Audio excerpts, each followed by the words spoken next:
നമസ്കാരം. കോൺഗ്രസിലെ ഏറ്റവും തലയെടുപ്പുള്ള നേതാക്കളിൽ ഒരാളാണ് ശശി തരൂർ. ആഗോള പൗരനായ തരൂർ കേരളത്തിന്റെയും അഭിമാനമാണ്.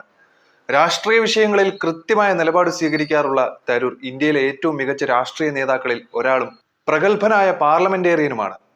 കോൺഗ്രസിനുള്ളിൽ നിന്ന് തന്നെ എതിർപ്പുകൾ ഉയർന്നിട്ടും അതിനെല്ലാം മറികടക്കാൻ തരൂരിന്റെ വ്യക്തിപ്രഭാവത്തിന് സാധിച്ചു. കോൺഗ്രസ് ദേശീയ അധ്യക്ഷ സ്ഥാനത്തേക്ക് മത്സരിച്ച് പാർട്ടിക്കുള്ളിൽ തന്നെ ഒരു വിഭാഗത്തിന്റെ സ്വീകാര്യതയും തരൂർ നേടിയെടുത്തു. തരൂരിനെതിരെ ഗുരുതര ആരോപണം ഉയർത്തിയിരിക്കുകയാണ് IPL മുൻ ചെയർമാനും BCCIയുടെ മുൻ വൈസ് പ്രസിഡന്റുമായ ലളിത് മോദി. കൊച്ചി ടസ്കേഴ്സ് ടീം ഉടമകളിൽ ഒരാളായ സുനന്ദ പുഷ്കറിനെ കൊണ്ടുവരാൻ ശശി തരൂർ തന്നെ ഭീഷണിപ്പെടുത്തിയെന്നും രേഖകളിൽ നിർബന്ധിപ്പിച്ച് ഒപ്പിടിച്ചുവെന്നാണ് ലളിത് മോദി ആരോപിക്കുന്നത്. അന്ന് കേന്ദ്രം ഭരിച്ചിരുന്നത് കോൺഗ്രസ് ആണ്. കോൺഗ്രസ് നേതൃത്വം ഇതിൽ ഇടപെട്ടുവെന്നും ലളിത് മോദി പറയുന്നു. സോണിയാഗാന്ധി താമസിക്കുന്ന 10 ജൻപതിൽ നിന്ന് തനിക്ക് ഫോൺ കോൾ വന്നുവെന്നും മോദി വെളിപ്പെടുത്തുന്നു. രാജ് ശമാനിക്ക് നൽകിയ പോഡ്കാസ്റ്റ് അഭിമുഖത്തിലാണ് ലളിത് മോദിയുടെ ആരോപണങ്ങൾ. IPL സീസണിന്റെ ആദ്യകാലങ്ങളിൽ ശശി തരൂരും കോൺഗ്രസ് നേതൃത്വവും ബലപ്രയോഗവും അഴിമതിയും നടത്തി. തരൂരിന്റെ ഭാര്യയായിരുന്ന സുനന്ദ പുഷ്കറിന് കോടിക്കണക്കിന് മൂല്യമുള്ള കൊച്ചി ടീമിന്റെ 25% ഉടമസ്ഥാവകാശം അനുവദിച്ചു കൊടുക്കാൻ രേഖകളിൽ നിർബന്ധിതമായി ഒപ്പിടുവിച്ചു. കോൺഗ്രസ് ആണ് അന്ന് കേന്ദ്രം ഭരിച്ചിരുന്നത്. അഴിമതിയിൽ മുങ്ങിക്കുളിച്ചു നിന്ന സമയമായിരുന്നു അത്. $348 മില്യൺ കൊച്ചി ടസ്കേഴ്സിനെ അവർ സ്വന്തമാക്കിയത്.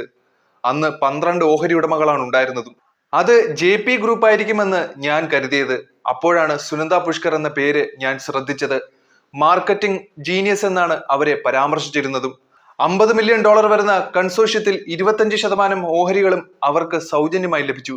കൂടാതെ വരുമാനത്തിന്റെ 15% അവർക്കായിരുന്നു ലഭിച്ചത്. ഈ കരാർ ഞാൻ ഒപ്പിടില്ലെന്ന് അവരെ അറിയിച്ചു. ഉടനെ തന്നെ ശശി തരൂർ എന്നെ വിളിച്ചു. അദ്ദേഹം മോശമായ രീതിയിലാണ് സംസാരിച്ചത്. സുനന്ദ പുഷ്കറിനെ കുറിച്ച് ചോദിക്കാനും മാത്രം ധൈര്യം എനിക്കുണ്ടോ എന്നായിരുന്നു തരൂരിന്റെ ചോദ്യം. ED റെയ്ഡ് ചെയ്താൽ ഞാൻ ജയിലിലേക്ക് പോകേണ്ടി വരുമെന്നും അദ്ദേഹം ഭീഷണിപ്പെടുത്തി.